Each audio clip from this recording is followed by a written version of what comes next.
ನಮಸ್ಕಾರ.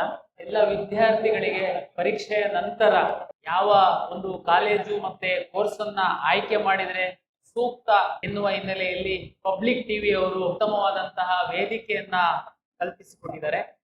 ಈ ಒಂದು ಸಂದರ್ಭದಲ್ಲಿ ಕೌನ್ಸಿಲಿಂಗ್ ಕುರಿತಾಗಿ ಅಂದ್ರೆ PUC ನಮ್ಮ CET ಪರೀಕ್ಷೆಯ ನಂತರ ಏನು ಎನ್ನುವ ಬಗ್ಗೆ ತಮ್ಮೊಂದಿಗೆ ಮಾಹಿತಿಯನ್ನ ಹಂಚಿಕೊಳ್ಳಿಕ್ಕೆ ನನಗೆ ಸಹ ಅವಕಾಶ ಕೊಟ್ಟಿದ್ದಕ್ಕೆ ಪಬ್ಲಿಕ್ ಟಿವಿ ಎಲ್ಲ ಸಿಬ್ಬಂದಿ ವರ್ಗದವರಿಗೆ, ಆಡಳಿತ ಮಂಡಳಿಯವರಿಗೆ, ಕರ್ನಾಟಕ ಪರೀಕ್ಷಾ ಪ್ರಾಧಿಕಾರದಿಂದ ನಾನು ಅಭಿನಂದನೆಗಳನ್ನ.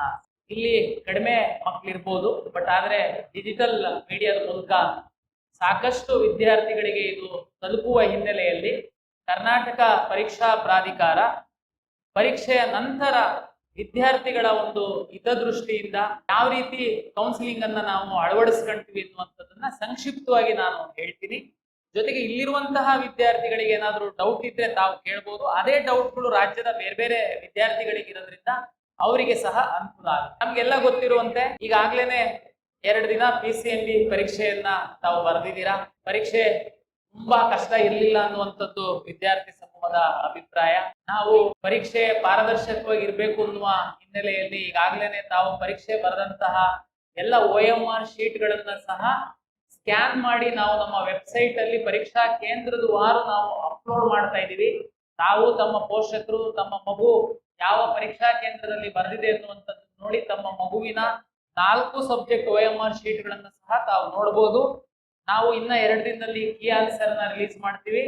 ತಾವೇ ವ್ಯಾಲ್ಯೂಯೇಷನ್ ಸಹ ಮಾಡ್ಕೊಳ್ಬಹುದು, ಎಷ್ಟು ಕ್ವಶನ್ ನಿಮ್ಮ ಮಗು ಸರಿ ಮಾಡಿದೆ ಅಂತ. ಇನ್ನ ನಮ್ಮ ರಿಸಲ್ಟ್ ಯಾವಾಗ ಅಂತಂದ್ರೆ ತಮ್ಗೆಲ್ಲ ಗೊತ್ತಿರುವಂತೆ ಕರ್ನಾಟಕ ರಾಜ್ಯದಲ್ಲಿ PUCಯ 50% ಮತ್ತೆ CETಯ 50% ಫಲಿತಾಂಶವನ್ನ ಪರಿಗಣಿಸಿ CET ರ್ಯಾಂಕ್ ಅನ್ನ ನಾವು ಕೊಡುವಂಥದ್ದು. ಯಾವ್ದಾವ್ದಕ್ಕೆಲ್ಲ ಎಷ್ಟೆಷ್ಟು ಪರ್ಸೆಂಟೇಜ್ ಅಂದ್ರೆ ತಮಗೆ ಗೊತ್ತಿರುವಂತೆ ಇಂಜಿನಿಯರಿಂಗಿಗೆ ಕೋರ್ಸ್ಗಳಿಗೆ ಸಂಬಂಧಪಟ್ಟಂತೆ ಅಂದ್ರೆ ಇಂಜಿನಿಯರಿಂಗ್ ರ್ಯಾಂಕು PCM ಸಬ್ಜೆಕ್ಟಿನ PUC ಮತ್ತೆ CET 50% ತೆಗೆದುಕೊಳ್ತೀವಿ. ಫಾರ್ಮ್ ಸೈನ್ಸ್ಗೆ ಸಂಬಂಧಪಟ್ಟಂತೆ PCMBಯ 4 ಸಬ್ಜೆಕ್ಟಿನ 50-50 PU ಮತ್ತೆ ಇದ್ರದ್ದು 50% ತಗೊಂಡು ರ್ಯಾಂಕ್ ಕೊಡುವಂಥದ್ದು.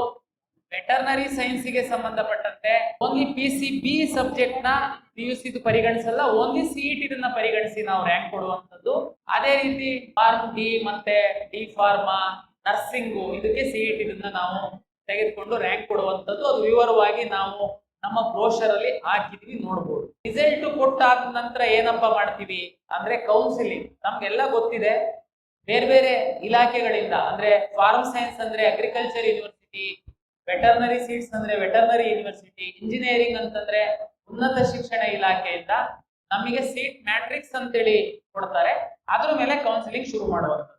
ಅದಕ್ಕಿಂತ ಮೊದಲು ಈ ವಿದ್ಯಾರ್ಥಿಗಳಿಗೆ ಒಂದು ನಾನು ಮಾಹಿತಿ ಹೇಳುವಂಥದ್ದು ಅಂದ್ರೆ ನೀವು ಅರ್ಜಿಯನ್ನ ಸಲ್ಲಿಸುವಂತಹ ಸಂದರ್ಭದಲ್ಲಿ ತಾವು ತಮ್ಮ ಎಲ್ಲ ವಿವರವನ್ನ ಕೊಟ್ಟಿದ್ದೀರಾ.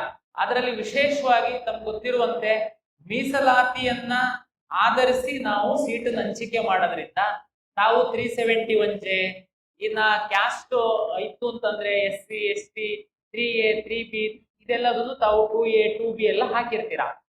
ಕೆಲವ್ರೇನಾದ್ರೂ ಹಾಕಿಲ್ಲ, ಮುಗ್ದೋಯ್ತ ಟೈಮು ಅಂತಂದ್ರೆ ಕೆಲವು ನಮ್ಮ ರಾಜ್ಯದಲ್ಲಿ ರಿಲಿಜಿಯಸ್ ಮೈನಾರಿಟಿ ಇನ್ಸ್ಟಿಟ್ಯೂಷನ್ಸ್ ಇದೆ, ಲಿಂಗ್ವಿಸ್ಟಿಕ್ ಮೈನಾರಿಟಿ ಇನ್ಸ್ಟಿಟ್ಯೂಷನ್ಸ್ ಇದೆ ಮೆಡಿಕಲ್ಗೆ ಸಂಬಂಧಪಟ್ಟಂತೆ. ಅಲ್ಲಿ ಆ ಒಂದು ರಿಲಿಜಿಯಸ್ ಮತ್ತೆ ಲಿಂಗ್ವಿಸ್ಟಿಕ್ ಅರ್ಹತೆ ಇರುವಂತಹ ವಿದ್ಯಾರ್ಥಿಗಳಿಗೆ ಅಲ್ಲಿ ಒಂದಷ್ಟು ರಿಯಾಯಿತಿ ಇರುತ್ತೆ, ಅಂದ್ರೆ ಸೀಟ್ಗಳ ಸಂಖ್ಯೆ ಇರುತ್ತೆ. ಅದನ್ನ ಸಹ ತಾವು ಕ್ಲೈಮ್ ಮಾಡ್ಬೇಕಾಗುತ್ತೆ. ಅರ್ಜಿ ಹಾಕುವಂತ ಸಂದರ್ಭದಲ್ಲಿ ತಾವು ಅಷ್ಟೊಂದು ಗಂಭೀರವಾಗಿ ಪರಿಗಣಿಸದೇ ಇರ್ಬೋದು. ನನಗೆ ಈಗ್ಲೂ ವಿದ್ಯಾರ್ಥಿಗಳು ಸರ್ ಅರ್ಜಿ ಹಾಕುವಾಗ ನಂದು 2A ಇದೆ ಸರ್, ನಾನು ಹಾಕದ್ ಮರ್ತೋಗ್ಬಿಟ್ಟಿತ್ತು, ತಹಶೀಲ್ದಾರ್ ಸರ್ಟಿಫಿಕೇಟ್ ಕೊಟ್ಟಿರ್ಲಿಲ್ಲ, ನಾನು 371J ಇತ್ತು ಸರ್, ನಾನು ಸರ್ಟಿಫಿಕೇಟ್ ಹಾಕದ್ ಮರ್ತೋಗ್ಬಿಟ್ಟಿತ್ತು ಅಂತಹ ವಿದ್ಯಾರ್ಥಿಗಳಿಗೋಸ್ಕರ. ಆಮೇಲೆ ಯಾರಾದ್ರೂ ಸ್ಪೋರ್ಟ್ಸ್ ನೀವು ಆಡಿರ್ತೀರಾ, ರಾಷ್ಟ್ರನ ಪ್ರತಿನಿಧಿಸಿರ್ತೀರಾ, ಎಕ್ಸಾಮ್ ಟೈಮಲ್ಲಿ ನೀವು ಮರ್ತೋಗಿರ್ಬೋದು. ನಿಮ್ಮಂತ ವಿದ್ಯಾರ್ಥಿಗಳಿಗೋಸ್ಕರ ಎಡಿಟ್ ಆಪ್ಷನ್ ಅನ್ನ ನಾವು ಕೊಟ್ಟಿದೀವಿ.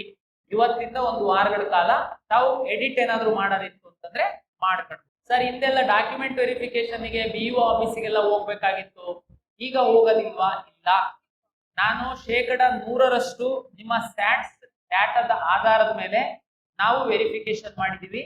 ಕನ್ನಡ ಮೀಡಿಯಂ ಮತ್ತೆ ರೂರಲ್ ಮೀಸಲಾತಿ ಕ್ಲೈಮ್ ಮಾಡಿದಂತಹ ವಿದ್ಯಾರ್ಥಿಗಳಿಗೆ ಆನ್ಲೈನ್ ಸರ್ವಿಸಸ್ ಇಲ್ಲದ ಹಿನ್ನೆಲೆಯಲ್ಲಿ ತಾವು ಕಾಲೇಜಲ್ಲಿ ಓದ್ತಾ ಇದ್ರೆ ಅದೇ ಕಾಲೇಜಿನ ಪ್ರಿನ್ಸಿಪಾಲಿಗೆ ಲಾಗಿನ್ ಕೊಟ್ಟು ನಾವು ವೆರಿಫೈ ಮಾಡಿದೀವಿ. ಮತ್ತೆ ಡಾಕ್ಯುಮೆಂಟ್ ವೆರಿಫಿಕೇಶನ್ ಗೆ ಯಾರಿಗೆ ಇರುತ್ತೆ, ನಾವು 4ನೇ ತಾರೀಕಿಂದ ಒಂದು ಶೆಡ್ಯೂಲ್ ಮಾಡಿದೀವಿ ಡಾಕ್ಯುಮೆಂಟ್ ವೆರಿಫಿಕೇಶನ್. ಯಾರೆಲ್ಲ ವಿಶೇಷ ಕೆಟಗರಿ ಒಳಗಡೆ ತಾವು ಕೆಲವರು ಸೀಟನ್ನ ಕೇಳಿದ್ದೀರಾ, ಉದಾಹರಣೆಗೆ NCC, sports, scouts and guides, ಇಂತಹ ಒಂದು ವಿಶೇಷ ಕೆಟಗರಿ ವಿದ್ಯಾರ್ಥಿಗಳೇನಿದ್ದೀರಾ, ಆಮೇಲೆ ಕರ್ನಾಟಕ ರಾಜ್ಯದ ಪೋಷಕರು ಬೇರೆ ರಾಜ್ಯದಲ್ಲಿ ಹೋಗಿ ಸೆಟ್ಲ್ ಆಗಿರ್ತಾರೆ ಉದ್ಯೋಗಕ್ಕೋಸ್ಕರ, ಅವ್ರ ಮಕ್ಕಳು ನಾವು ಕನ್ನಡಿಗರಂತ ಟ್ರೀಟ್ ಮಾಡ್ತೀವಿ, ಅವ್ರಗಳದ್ದು ಡಾಕ್ಯುಮೆಂಟ್ ನಾವು ವೆರಿಫಿಕೇಶನ್ ಮಾಡ್ಬೇಕಾಗತ್ತೆ. ಅಂತವರಿಗೆ ದಿನಾಂಕ 4ನೇ ತಾರೀಕಿಂದ ನಾವು ಒಂದು ಶೆಡ್ಯೂಲ್ ಮಾಡಿ ಅವ್ರು ಮಾತ್ರ ಬರಬೇಕು.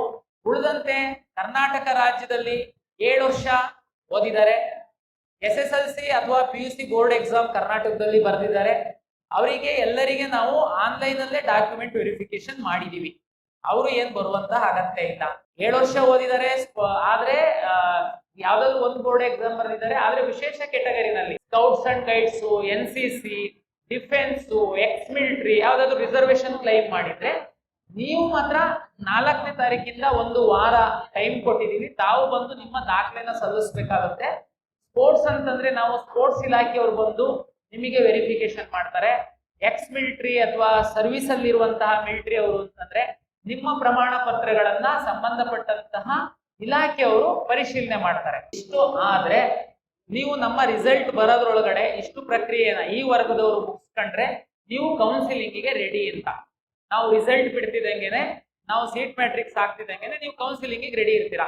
ಕೌನ್ಸಿಲಿಂಗ್ ತಮ್ಗೆಲ್ಲ ಗೊತ್ತಿರುವಂತೆ ತಾವೀಗೇನು ಲಾಗಿನ್ ಪಾಸ್ವರ್ಡ್ ಇದೆ ಅದರಲ್ಲೇನೆ ಲಾಗಿನ್ ಪಾಸ್ವರ್ಡ್ ಆಗುವಂತದ್ದು OTP ಬರುತ್ತೆ. ಒಂದ್ಸರಿ ನಾವು ರಿಸಲ್ಟ್ ಪಬ್ಲಿಷ್ ಮಾಡಿದ್ಮೇಲೆ, ಈಗ ಉದಾಹರಣೆಗೆ PCMB 4 ಸಬ್ಜೆಕ್ಟ್ ನ ವಿದ್ಯಾರ್ಥಿ ಪರೀಕ್ಷೆಯನ್ನ ಬರೆದಿದ್ದಾನೆ, ಅವನಿಗೆ PCMB ಕೆಲವ್ರು ಏನ್ ಮಾಡ್ತಾರೆ, ನಮ್ಗೆ ಬಯಾಲಜಿ ಬರೆದಿರಲ್ಲ, PCMC PCM ಮಾತ್ರ ಬರೆದಿರ್ತಾರೆ, ಅವರಿಗೆ ಇಂಜಿನಿಯರಿಂಗ್ ರ್ಯಾಂಕ್ ಮಾತ್ರ ಬರುತ್ತೆ. ಉದಾಹರಣೆಗೆ PCMB ಬರೆದಿದ್ದಾರೆ ಅಂತಂದ್ರೆ ಅವನಿಗೆ ಇಂಜಿನಿಯರಿಂಗ್ ರ್ಯಾಂಕು ಕೊಡ್ತೀವಿ, ವೆಟರ್ನರಿ ರ್ಯಾಂಕು PCB ಮೇಲೆ ಕೊಡ್ತೀವಿ, ನರ್ಸಿಂಗ್ ರ್ಯಾಂಕ್ ಕೊಡ್ತೀವಿ, ಅಗ್ರಿಕಲ್ಚರ್ ರ್ಯಾಂಕ್ ಕೊಡ್ತೀವಿ, ವೆಟರ್ನರಿ ರ್ಯಾಂಕ್, ಈ ತರ.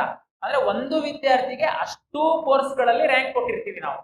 ನೆಕ್ಸ್ಟ್ ನೀವು ಕೌನ್ಸಿಲಿಂಗ್ ನಾವು ಶುರುವಾದಾಗ ವಿದ್ಯಾರ್ಥಿ ಲಾಗಿನ್ ಆದ್ರೆ, ನೀವು ಲಾಗಿನ್ ಆಗ್ತಿದ್ದಂಗೆನೆ ನೀವು ಎಷ್ಟು ರ್ಯಾಂಕ್ ಅನ್ನ ಪಡೆದಿರ್ತೀರಾ ಅಷ್ಟು ರ್ಯಾಂಕ್ಗಳು ನಿಮ್ಮ ಲಾಗಿನ್ ನಲ್ಲಿ ಡಿಸ್ಪ್ಲೇ ಆಗುತ್ತೆ. ಅಂದ್ರೆ ಅಷ್ಟಕ್ಕೂ ತಾವು ಆಪ್ಷನ್ ಎಂಟ್ರಿ ಮಾಡಬಹುದು ಅಂತ ಅದ್ರದ್ದು ಅರ್ಥ. ಓಕೆ, ಆಪ್ಷನ್ ಎಂಟ್ರಿ ನಾವು ಕೌನ್ಸಿಲಿಂಗ್ ಬಂದಾಗ ಕರ್ನಾಟಕ ರಾಜ್ಯದಲ್ಲಿ ಎಷ್ಟು ಸೀಟ್ ಸಿಗುತ್ತೆ, ತುಂಬಾ ಇಂಜಿನಿಯರಿಂಗ್ ಕಾಲೇಜಲ್ಲಿ ಈಗಾಗ್ಲೇನೆ ಫೋನ್ ಮಾಡ್ತಾ ಇದ್ದಾರೆ ನಮಗೆ ಅಡ್ಮಿಷನ್ ತಗೊಳ್ಳಿ.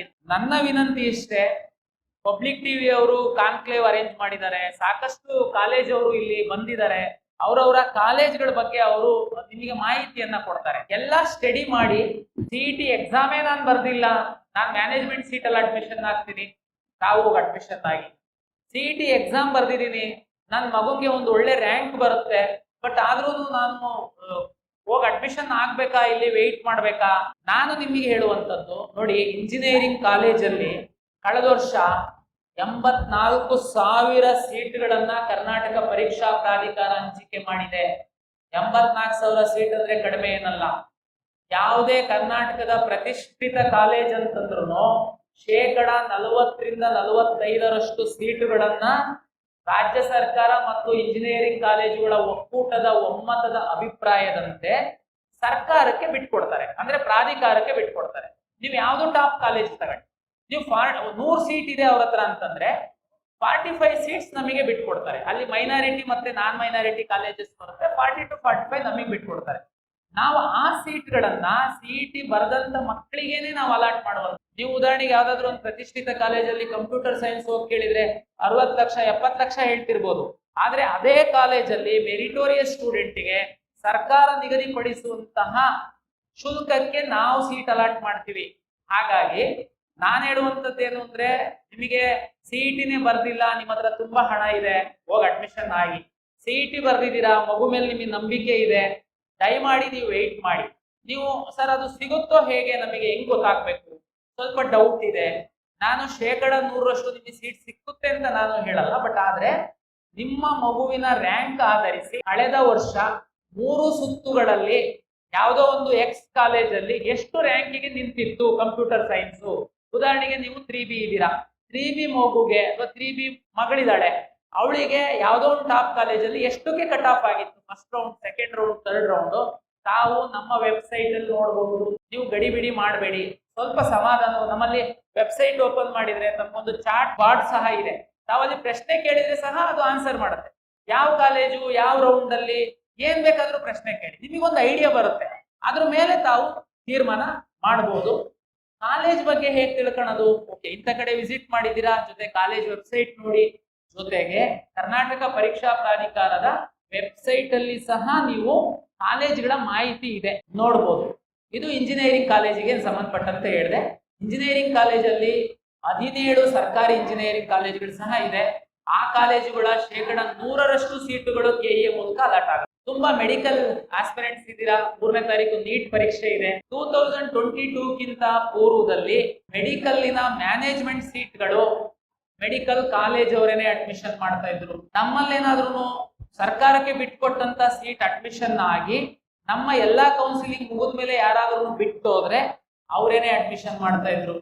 ಆದ್ರೆ ಸುಪ್ರೀಂ ಕೋರ್ಟ್ ಮತ್ತು ಕೇಂದ್ರ ಸರ್ಕಾರದ ರಾಜ್ಯ ಸರ್ಕಾರದ ಆದೇಶಗಳ ಹಿನ್ನೆಲೆಯಲ್ಲಿ 100% ಮೆಡಿಕಲ್ ಕಾಲೇಜಿನ ಸೀಟುಗಳು ಕರ್ನಾಟಕ ಪರೀಕ್ಷಾ ಪ್ರಾಧಿಕಾರದ ಮೂಲಕವೇ ಪ್ರವೇಶ ಆಗುವಂತದ್ದು. ದಯಮಾಡಿ ನಿಮಗೆ ಸಾಕಷ್ಟು ಮಧ್ಯವರ್ತಿಗಳು ವಿದ್ಯಾರ್ಥಿಗಳಿಗೆ, ಪೋಷಕರಿಗೆ ದಿಕ್ಕು ತಪ್ಪಿಸ್ತಾ ಇದ್ದಾರೆ. ಎಚ್ಚರಿಕೆ ವಹಿಸಿ. ಕಳೆದ ವರ್ಷ FIR ಆಗಿದೆ, ಹಿಂದಿನ ವರ್ಷ FIR ಆಗಿದೆ. ತುಂಬಾ ಪೋಷಕರು ಮೋಸ ಹೋಗಿದ್ದಾರೆ. ಸರ್ ಇಲ್ಲ ಸರ್, ನಮ್ಮ ಪರಿಚಯದವ್ರು ಹೇಳಿದ್ದಾರೆ, ಅದು ಕೆಇ ಅವರು ಮಾಡೋದು ಸರ್ಕಾರಿ ಸೀಟು, ಮ್ಯಾನೇಜ್ಮೆಂಟ್ ಸೀಟ್ ಅಂತ ಇರುತ್ತೆ, ಅದನ್ನ ನಾನು ನೇರ ಅಡ್ಮಿಷನ್. ನೀವು ಸೀಟ್ ಶೇರಿಂಗ್ ಹೇಗಿದೆ ಅಂತಂದ್ರೆ, ಸರ್ಕಾರಿ ಮೆಡಿಕಲ್ ಕಾಲೇಜುಗಳಲ್ಲಿ 85% ಸೀಟ್ಗಳು ಕೆಇಎ ಮೂಲಕ ಅಲಾಟ್ ಆಗುತ್ತೆ. 15% ಸೀಟ್ಗಳು ಸೆಂಟ್ರಲ್ ಗವರ್ಮೆಂಟ್ MCC ಮೂಲಕ ಅಲಾಟ್ ಆಗುತ್ತೆ. ಕೌನ್ಸಿಲಿಂಗ್ ಮೂಲಕ ನಿಮ್ಮ ನೀಟ್ ರ್ಯಾಂಕ್ ಆಧರಿಸಿ ಆಗುವಂತ. ಕರ್ನಾಟಕ ಪರೀಕ್ಷಾ ಪ್ರಾಧಿಕಾರದಲ್ಲಿ ಸರ್ಕಾರಿ ಮೆಡಿಕಲ್ ಕಾಲೇಜುಗಳ 85% ಸೀಟ್ ಜೊತೆಗೆ ಖಾಸಗಿ ಮೆಡಿಕಲ್ ಕಾಲೇಜುಗಳ 100% ನಮ್ಮ ಮೂಲಕನೇ ಅಲಾಟ್ ಆಗುತ್ತೆ. ಅದರಲ್ಲಿ ಎಗೈನ್ ನಿಮಗೆ 40% 45% ಅಷ್ಟು ಸೀಟು ಅವರು ಸರ್ಕಾರಕ್ಕೆ ಬಿಟ್ಕೊಡ್ತಾರೆ. ಸರ್ಕಾರಕ್ಕೆ ಬಿಟ್ಕೊಟ್ಟಂತಹ ಸೀಟಿಗೆ ಸರ್ಕಾರ ಫೀಸ್ ನಿಗದಿಪಡಿಸುತ್ತೆ. ಅದಕ್ಕೆ ಮೀಸಲಾತಿ ಅನ್ವಯಿಸಿ ನೀಟ್ ರ್ಯಾಂಕ್ ಆಧರಿಸಿ ನಾವು ಸೀಟ್ ಹಂಚಿಕೆ ಮಾಡ್ತೀವಿ. ಉಳಿದಂತೆ 40% ಸೀಟ್ ಏನ್ ಬರುತ್ತೆ, ಆ 40% ಸೀಟ್ ಅಲ್ಲಿ ಹೈಯರ್ ಫೀಸ್ ಅಂತೇಳಿ, ಕಳೆದ ವರ್ಷ 12 ಲಕ್ಷ ಪ್ಲಸ್ ಸೀಟ್ ಇತ್ತು, ಹೈಯರ್ ಫೀಸ್ ಅಂತೇಳಿ ಅದನ್ನ ಸಹ ಸರ್ಕಾರ ಮತ್ತೆ ಮೆಡಿಕಲ್ ಕಾಲೇಜ್ ಅಸೋಸಿಯೇಷನ್ ಅವರು ಒಮ್ಮತದಿಂದ ನಿಗದಿಪಡಿಸ್ತಾರೆ. ಅದಕ್ಕೆ ಸಹ ಕೆಇಎ ಮೂಲಕನೇ ಸೀಟ್ ಅಲಾಟ್ ಆಗುತ್ತೆ. ನಿಮ್ಮ ನೀಟ್ ರ್ಯಾಂಕ್ ಆದ ಉಳಿಯುವಂತಹ 20% ಸೀಟ್ ಏನಿದೆ, 15% ಮೆಡಿಕಲ್ ಸೀಟ್ಗಳು NRI ವಿದ್ಯಾರ್ಥಿಗಳಿಗೆ ಅಂತ ಇಡ್ತಾರೆ. 5% ಸೀಟು ಮ್ಯಾನೇಜ್ಮೆಂಟ್ ಸೀಟ್ ಅಂತ ಇಡ್ತಾರೆ. ಅದಕ್ಕೆ ಫೀಸ್ ಅಷ್ಟೇನೆ ಕಾಲೇಜ್ ಅವರು ಫಿಕ್ಸ್ ಮಾಡಬಹುದು. ಸೀಟ್ ಮಾತ್ರ ಕೆಇಎ ಮೂಲಕನೇ ಅಲಾಟ್ ಆಗುತ್ತೆ. ದಯಮಾಡಿ ಅರ್ಥ ಮಾಡ್ಕೊಳ್ಳಿ. ನಿಮ್ಗೆ ಇಲ್ಲೇನೆ ಮೆಡಿಕಲ್ ಸ್ಟೂಡೆಂಟ್ಸ್ ಪೋಷಕರಿಗೆ ಮಧ್ಯವರ್ತಿಗಳು ಮೋಸ ಮಾಡ್ತಾರೆ. ಯಾರಾದ್ರೂ ನೇರವಾಗಿ ಕಾಲೇಜಿಗೆ ಹೋಗಿ ತಾವು ಕೇಳಿದ್ರೆ ಅವ್ರು ಹೇಳ್ತಾರೆ, ನೋಡ್ರಪ್ಪ ನಮ್ದೇನಿಲ್ಲ, ಈಗ ಎಲ್ಲ ಕೆಇಎ ತಗೊಂಡಿದೆ, ತಾವು ದಯಮಾಡಿ ಕೆಇಎಗೆ ಅಪ್ರೋಚ್. ಆದ್ರೆ ಯಾರಾದ್ರೂ ಮಧ್ಯವರ್ತಿಗಳಿಗೆ ಹೋಗಿ ಕೇಳಿದ್ರೆ, ನನಗೆ ಎಲ್ಲ ಸೆಟ್ಟಿಂಗ್ಸ್ ಇದೆ, ಕಾಲೇಜವ್ರು ನಮಗೆ ಪರಿಚಯ ಇದ್ದಾರೆ, ಇಷ್ಟು ದುಡ್ಡು ಕೊಟ್ಬಿಡಿ ನಾನು ಮಾಡಿಸ್ತೀನಿ. ಆಗಲ್ಲ. ಉದಾಹರಣೆಗೆ ನಿಮ್ಮ ಹತ್ರ ಸಾಕಷ್ಟು ದುಡ್ಡಿದೆ, ನನಗೆ ಕೆಇಎ ಮುಖಾಂತರನೇ ನಾನು ಬರ್ತೀನಿ, ನಾನು ಹೋಗಿ ಕಾಲೇಜಿಗೆ ಮಾತಾಡ್ಕೊಂಡು ಬಂದಿದ್ದೀನಿ, ನೀನು ಜಸ್ಟ್ ಕೆಇಎಗೆ ಅರ್ಜಿ ಹಾಕು, ನಾನು ನಿಮಗೆ ಸೀಟ್ ಕೊಡ್ತೀನಿ ಅಂತ ಕಾಲೇಜ್ ಅವ್ರು ಹೇಳಿದ್ದಾರೆ.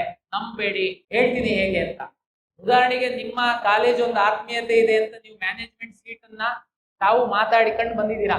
ನೀವು ಆ ಕಾಲೇಜಿನ ಆಪ್ಷನ್ ಎಂಟ್ರಿ ಮಾಡ್ತೀರಾ. ನಿಮ್ಮ ಮಗುದು 10 ಲಕ್ಷ ರ್ಯಾಂಕ್ ಇದೆ, ಆ ಕಾಲೇಜಲ್ಲಿ 2 ಮ್ಯಾನೇಜ್ಮೆಂಟ್ ಸೀಟ್ ಇದೆ.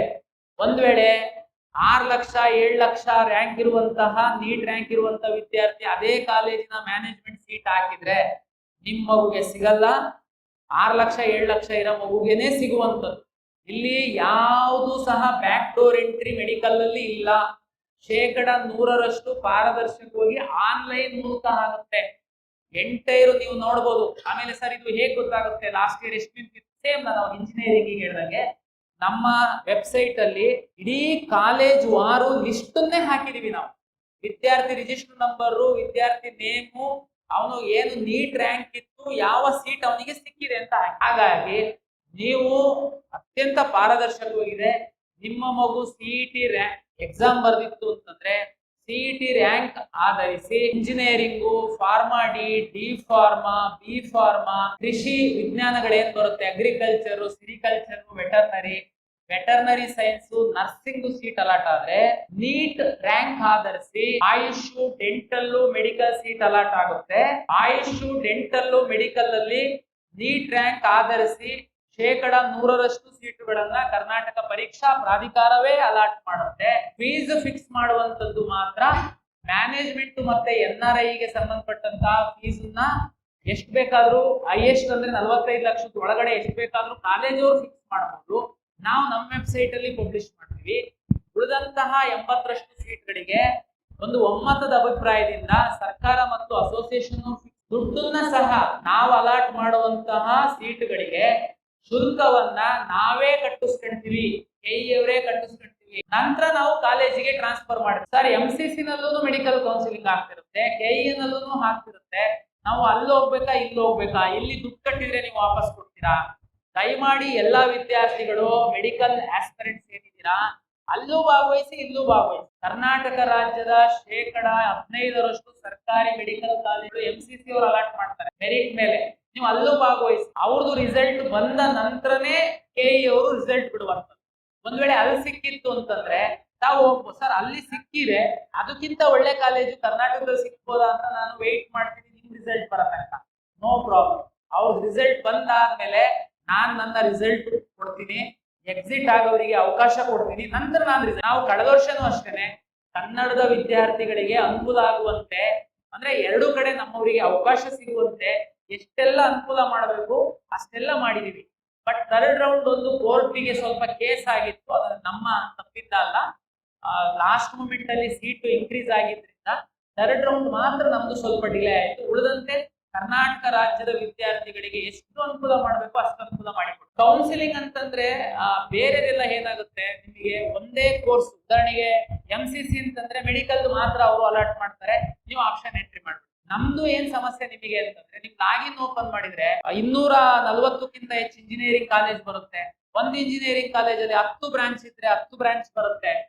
ಅದೇ ರೀತಿ ಮೆಡಿಕಲ್ ಕಾಲೇಜು, ಆಯುಷ್, ಡೆಂಟಲ್ ಎಲ್ಲ ಬರೋದ್ರಿಂದ ನೀವು ಎಲ್ಲದಕ್ಕೂ ಆಪ್ಷನ್ ಹೇಗೆ ತುಂಬಾ ಕ್ಲಾರಿಟಿ ಇರುತ್ತೆ. ಕೆಲವರಿಗೆ ಮೆಡಿಕಲ್ಲೇ ಮಾಡೋದ್ ನಾನು, ಓಕೆ ನಿಮ್ದು ತೊಂದರೆ ಇಲ್ಲ. ಕೆಲವ್ರದ್ದು ಏನಾಗುತ್ತೆ, ಮೆಡಿಕಲ್ಲಿ ಟ್ರೈ ಮಾಡ್ತೀನಿ, ಸಿಕ್ಕಿಲ್ಲ ಅಂದ್ರೆ ಡೆಂಟಲ್, ಅದು ಸಿಕ್ಕಿಲ್ಲ ಅಂದ್ರೆ ಆಯುಷ್, ಅದು ಸಿಕ್ಕಿಲ್ಲ ಅಂದ್ರೆ ಪ್ಲಾನ್ ಬಿ ಇಂಜಿನಿಯರಿಂಗ್.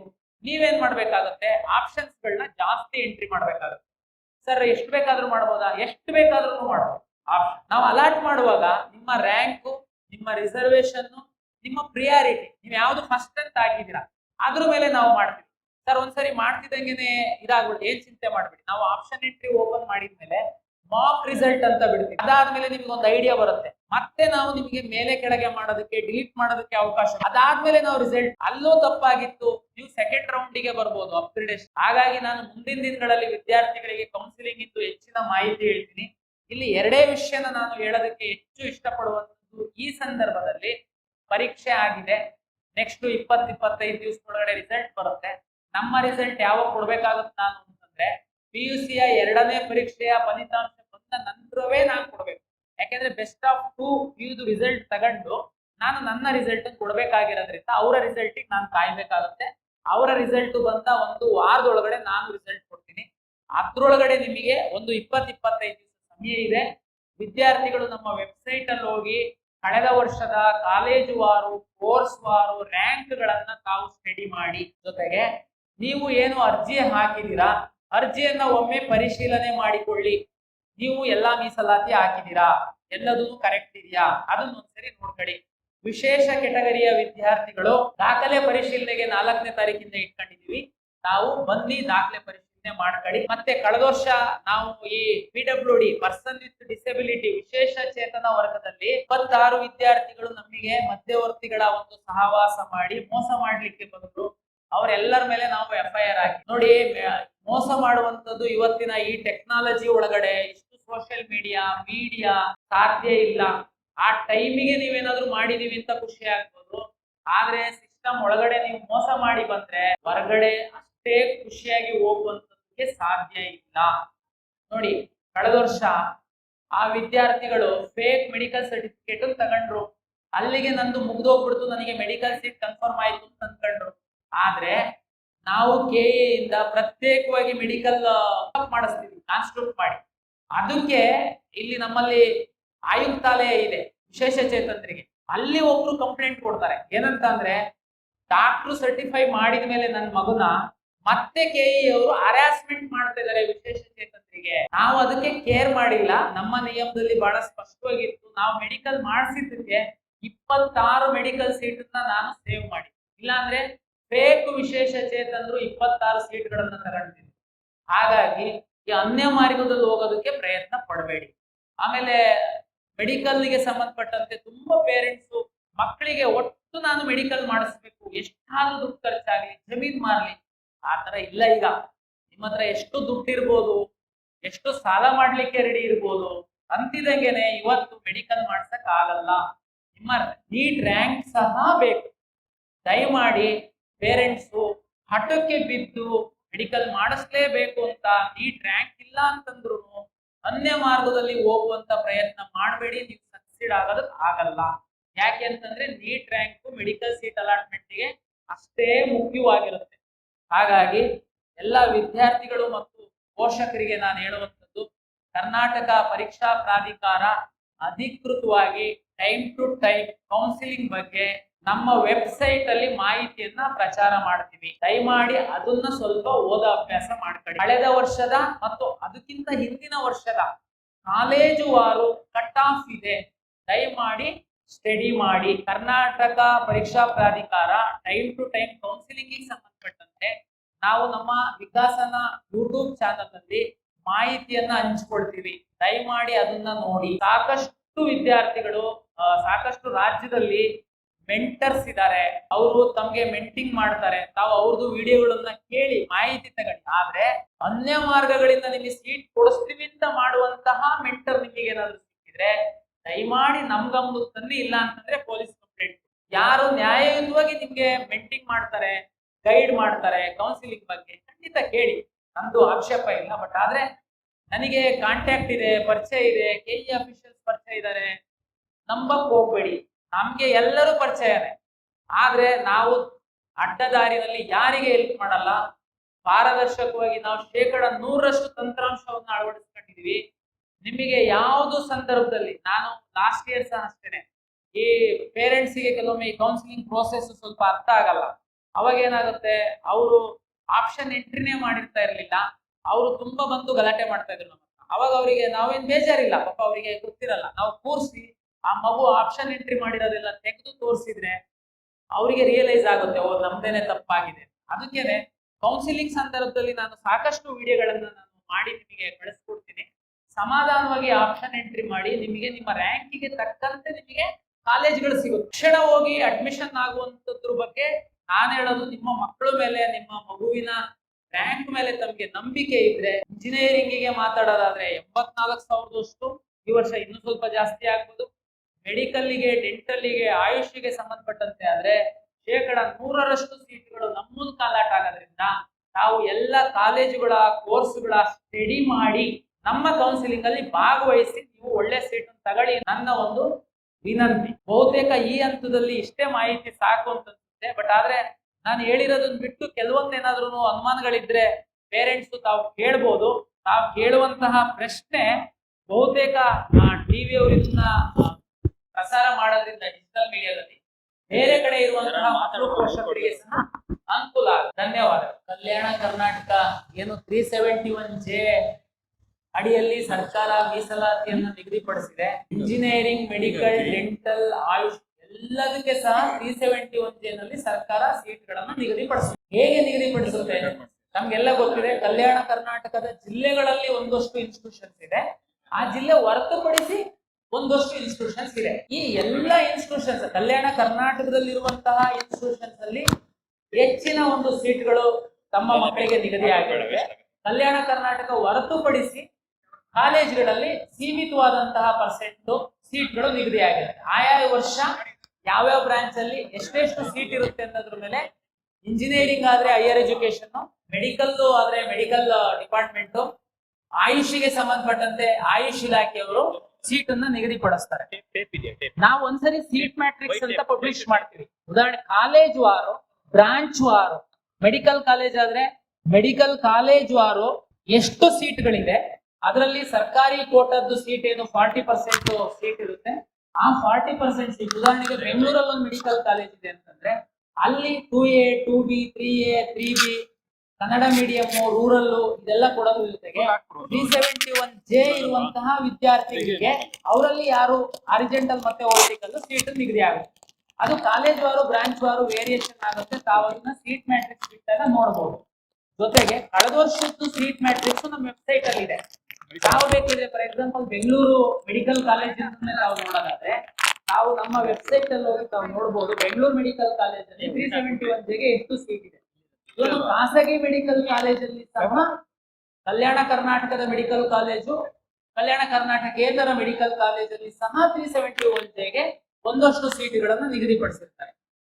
ನೀವು ಆಪ್ಷನ್ ಎಂಟ್ರಿ ಮಾಡುವಾಗ ನಿಮ್ಮ ಮಗು 371J ಸರ್ಟಿಫಿಕೇಟ್ ಹಾಕಿದ್ದಾರೆ ಅಂತಂದ್ರೆ ನಿಮಗೆ ಗೊತ್ತಾಗುತ್ತೆ. ನಿಮ್ಮ ಅಪ್ಲಿಕೇಶನ್ ಅಲ್ಲಿ 371J RD ನಂಬರ್ ಹಾಕಿರ್ತೀರಾ, ನೀವು 371J ನ ಸೆಲೆಕ್ಟ್ ಮಾಡ್ತೀರಾ. ಅದ್ರ ಜೊತೆಗೆ ಬೇರೆ ಜನರಲ್ ಸೀಟ್ಗಳನ್ನ ಸಹ ತಾವು ಸೆಲೆಕ್ಟ್ ಮಾಡಿರ್ತೀರಾ.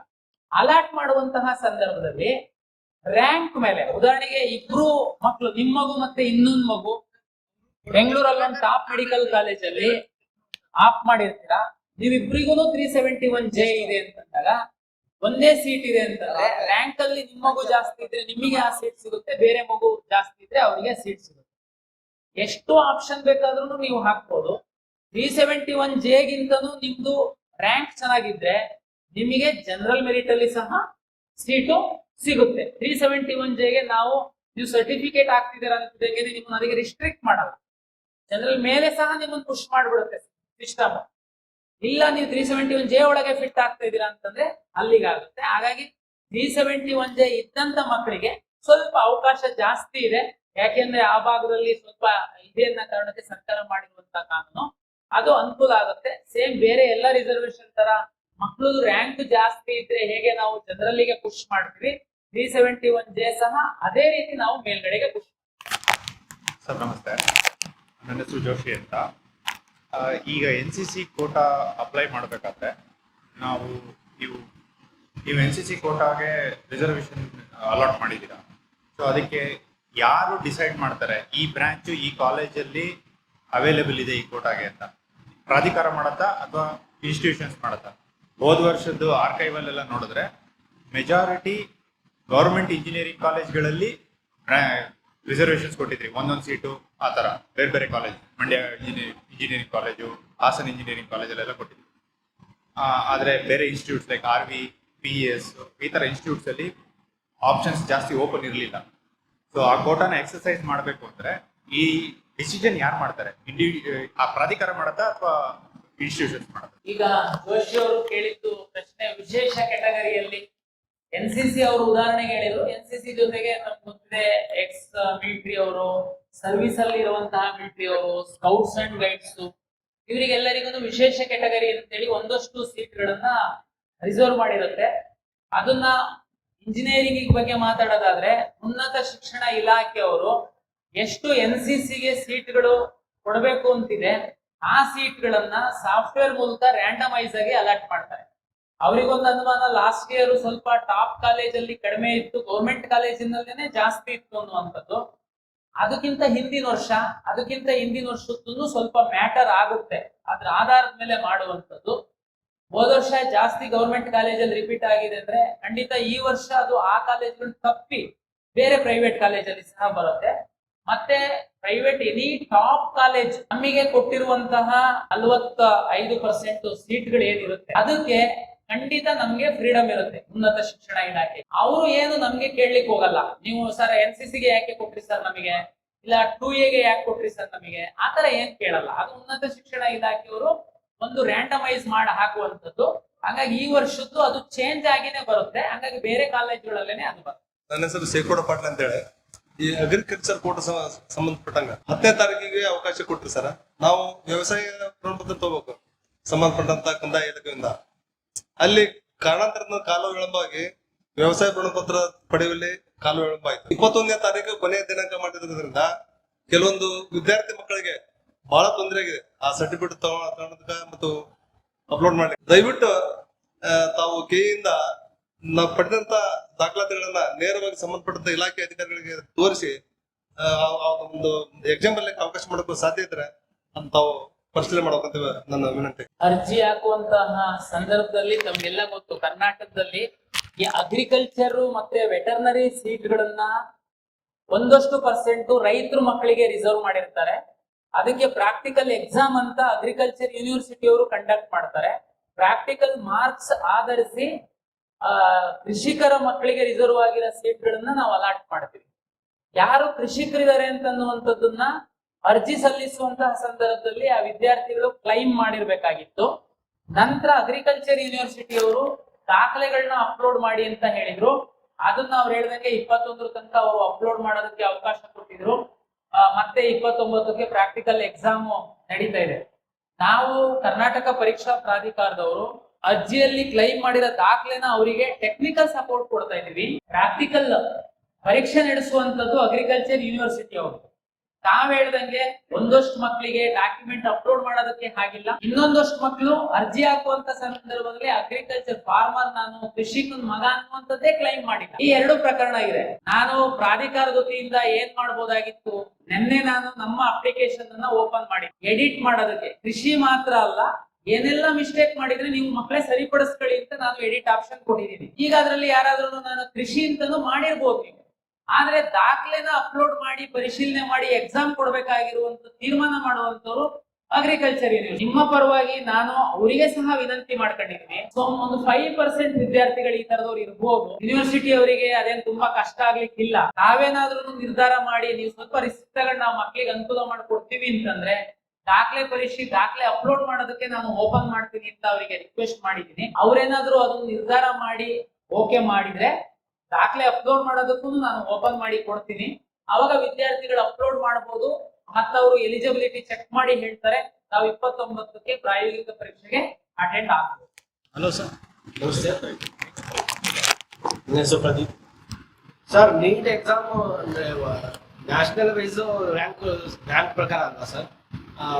ಕರ್ನಾಟಕಕ್ಕೆ ಎಷ್ಟು ಅಲಾಟ್ಮೆಂಟ್ ಆಗುತ್ತೆ ಸರ್? ಅಕಸ್ಮಾತ್ ಕರ್ನಾಟಕದಲ್ಲಿ ಬಿಟ್ಟು ನಾವು ಏನಾದ್ರು ರ್ಯಾಂಕ್ ಪ್ರಕಾರ ಬೇರೆ ಸ್ಟೇಟ್ ಅನ್ನು ತಗೊಳ್ಬಹುದು. NEET exam national wise ranking ಅಲ್ವಾ? ಅದು ನ್ಯಾಷನಲ್ ವೈಸ್ ರ್ಯಾಂಕಿಂಗ್ ಇರ್ಬೇಕಾದ್ರೆ ನೀಟ್ ಇನ್ನೊಂದ್ಸರಿ ಹೇಳಿ. ನ್ಯಾಷನಲ್ ವೈಸ್ ರ್ಯಾಂಕಿಂಗ್ ಇರ್ಬೇಕಾದ್ರೆ ಆ ರ್ಯಾಂಕಿಂಗ್ ಪ್ರಕಾರ ಬೇರೆ ಸ್ಟೇಟ್ ಅಲ್ಲೂ ನಾವು ತಗೊಳ್ಬಹುದಾ ಇಲ್ಲಿ ಸಿಗದೇ ಇದ್ರೆ? ನ್ಯಾಷನಲ್ ಟೆಸ್ಟಿಂಗ್ ಏಜೆನ್ಸಿ ಅವರು ನೀಟ್ ಪರೀಕ್ಷೆಯನ್ನ ಕಂಡಕ್ಟ್ ಮಾಡ್ತಾರೆ. ಆಲ್ ಇಂಡಿಯಾ ರ್ಯಾಂಕ್ ಅಂತೇಳಿ ಕೊಡ್ತಾರೆ ಅವರು, ಸ್ಟೇಟ್ ವೈಸ್ ರ್ಯಾಂಕ್ ಏನ್ ಕೊಡಲ್ಲ ಅವರು. ನಮ್ಗೆಲ್ಲ ಗೊತ್ತಿರುವಂತೆ ಭಾರತ ದೇಶದಲ್ಲಿರುವಂತಹ ಕೇಂದ್ರ ಸರ್ಕಾರದ ಅಡಿನಲ್ಲಿ ಬರುವಂತಹ ಎಲ್ಲಾ ಮೆಡಿಕಲ್ ಕಾಲೇಜ್ಗಳಿಗೆ, ಅಂದ್ರೆ ಏಮ್ಸ್ ತಾವು ಕೇಳಿದೀರಾ, ಆ ಮಾದರಿಯ ಎಲ್ಲಾ ಇನ್ಸ್ಟಿಟ್ಯೂಟ್ಗಳ ಎಲ್ಲಾ ಸೀಟ್ಗಳನ್ನ MCC ಅವರೇನೆ ಕೌನ್ಸಿಲಿಂಗ್ ಮಾಡುವಂತದ್ದು. ಭಾರತ ದೇಶದಲ್ಲಿರುವಂತಹ ಎಲ್ಲಾ ಸರ್ಕಾರಿ ಮೆಡಿಕಲ್ ಕಾಲೇಜುಗಳ 15% ಸೀಟುಗಳನ್ನ MCC ಅವರೇನೆ ಕೌನ್ಸಿಲಿಂಗ್ ಮಾಡುವಂತದ್ದು. ಒಬ್ಬ ಕರ್ನಾಟಕದ ವಿದ್ಯಾರ್ಥಿ ದೇಶದ ಯಾವುದೇ ಭಾಗದ 15% ಸೀಟ್ಗಳಿಗೆ MCC ಮೂಲಕ ಭಾಗವಹಿಸಿ ಸೀಟ್ ತಗೊಳ್ಬಹುದು. ಯಾವುದು ರಿಸ್ಟ್ರಿಕ್ಷನ್ಸ್ ಇಲ್ಲ. ಅವ್ರು ಸಹ ಅಲಾಟ್ ಮಾಡುವಂತದ್ದು ರ್ಯಾಂಕ್ ಆಧರಿಸಿ. ಉದಾಹರಣೆಗೆ ಬೆಂಗಳೂರು ಮೆಡಿಕಲ್ ಕಾಲೇಜಿಗೆ 15% ಸೀಟನ್ನ MCC ಅವರು ಅಲಾಟ್ ಮಾಡುವಂತದ್ದಕ್ಕೆ ಕನ್ನಡಿಗರು ಬರ್ಬೋದು, ಉತ್ತರ ಪ್ರದೇಶ ಜಮ್ಮು ಕಾಶ್ಮೀರದ ವಿದ್ಯಾರ್ಥಿನೂ ಪಾರ್ಟಿಸಿಪೇಟ್ ಮಾಡಬಹುದು. MCC ಅವರು ಸೀಟ್ ಅಲಾಟ್ ಮಾಡ್ತಾರೆ. ಹಾಗಾಗಿ ತಾವು ಸಹ ದೇಶದ ಯಾವುದೇ ಸರ್ಕಾರಿ ಮೆಡಿಕಲ್ ಕಾಲೇಜುಗಳ 15% ಕೇಂದ್ರ ಸರ್ಕಾರದ ಅಡಿನಲ್ಲಿ ಬರುವಂತಹ ಮೆಡಿಕಲ್ ಕಾಲೇಜುಗಳ 100%.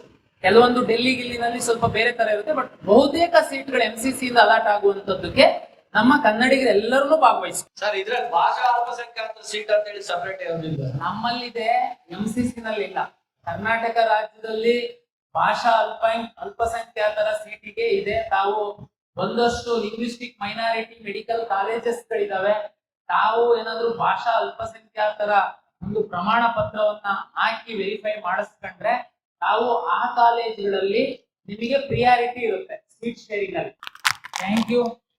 ಸಾಕಷ್ಟು ಪ್ರಶ್ನೆ ಕೇಳಿದೀರಾ, ಅದು ರಾಜ್ಯದ ಬೇರೆ ವಿದ್ಯಾರ್ಥಿಗಳಿಗೆ ಸಹ ಅನುಕೂಲ ಆಗುತ್ತೆ. ಈ ಒಂದು ಅವಕಾಶ ಕರ್ನಾಟಕ ಪರೀಕ್ಷಾ ಪ್ರಾಧಿಕಾರಕ್ಕೆ ನಮ್ದು ಸ್ಟಾಲ್ ಸಹ ಹಾಕ್ಲಿಕ್ಕೆ ಅವಕಾಶ ಕೊಟ್ಟಿದ್ದಾರೆ. ತಾವು ಅಲ್ಲಿ ಸಹ ಒಂದಷ್ಟು ಡೌಟ್ಸ್ ಇದ್ರೆ ತಾವು ಕ್ಲಾರಿಫೈ ಮಾಡ್ಕೊಳ್ಬಹುದು. ಹಾಗೂ ವಿದ್ಯಾರ್ಥಿಗಳೊಂದಿಗೆ ಮಾತಾಡ್ಲಿಕ್ಕೆ ನನಗೆ ಸಹ ಅವಕಾಶ ಕೊಟ್ಟಿದ್ದಕ್ಕೆ ಪಬ್ಲಿಕ್ ಟಿವಿಯ ಎಲ್ಲ ಒಂದು ಆಡಳಿತ ಮಂಡಳಿಗೆ, ಸಿಬ್ಬಂದಿ ವರ್ಗದವರಿಗೆ ಪ್ರಾಧಿಕಾರದ ವತಿಯಿಂದ ಅಭಿನಂದನೆಗಳನ್ನ ಸಲ್ಲಿಸಿ ಅವಕಾಶಕ್ಕಾಗಿ ಧನ್ಯವಾದಗಳು.